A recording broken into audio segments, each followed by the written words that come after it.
Modern Love in Miniature, featuring reader-submitted stories of no more than 100 words. For this issue, we sought stories from our Australian readers. On holiday in America, I became pen pals with a guy who loves Aussie wildlife. Back in Sydney, I told my 85-year-old grandmother I wanted to send him photos of native birds. Weeks later, I received a voicemail message from her, saying, "I took my first photo. It's a cockatoo for you to send to that boy you like in New York." It was blurry, and his response wasn't game-changing, but I'll always remember that my grandmother learned how to use an iPhone just so she could help me impress a bloke overseas. The ultimate wingwoman. I felt like such a city boy when we visited her family farm in Collie, New South Wales.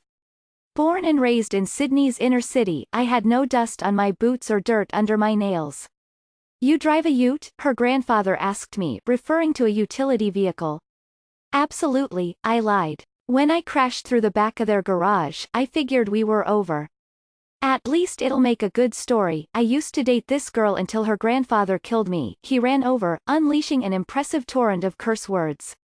"Then I saw her doubled over laughing and knew everything would be okay. When I was 15, I bought a white dress at a store called Tree of Life. I told my best friend that one day I would marry her in it. We laughed, which hurt me, though I couldn't figure out why. Eventually, I worked it out and told her the truth. None of it had ever been a joke." In the same sentence, she told me she loved me but we could never happen. Girls didn't marry other girls. In 2017, when marriage equality passed in Australia, she was the first person I thought of, my first great love. I've kept the white dress. I don't think I could ever throw it away. The sniffer dog at Sydney Airport detected the forgotten apple buried deep in my husband's backpack. 2 trips before, my dearest had mistakenly ticked all the yes boxes on the immigration card. Tuberculosis, yes. Biological specimens, yes. Firearms, yes. Illicit drugs, yes. "Mate," sighed the immigration officer. "The fellow before you only spoke German and he got it right." I worked my jet-lagged child's foot into a sneaker, wondering how it came to pass that I am saddled with such a travel partner.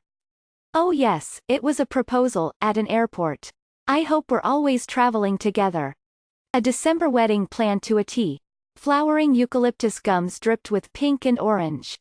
Cicadas roared. The menu was Thai, the wine organic, the air so humid my earrings slipped off my lobes. We shot photos by the Hawkesbury River as the storm rolled in, drawing closer with each shutter snap. Guests turned to look, then edged toward the barn. Dark rain on the water, lightning on the bank. "Time to bail," said our photographer, hopping down the hill. "This is the best apocalypse I've ever attended," said a friend, soaked, pulling the barn door shut with a screech.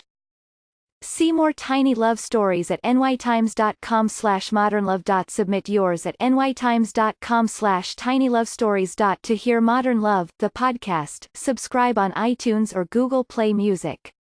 To read past Modern Love columns, click here. Continue following our fashion and lifestyle coverage on Facebook, Styles and Modern Love, Twitter, Styles, Fashion and Weddings, and Instagram.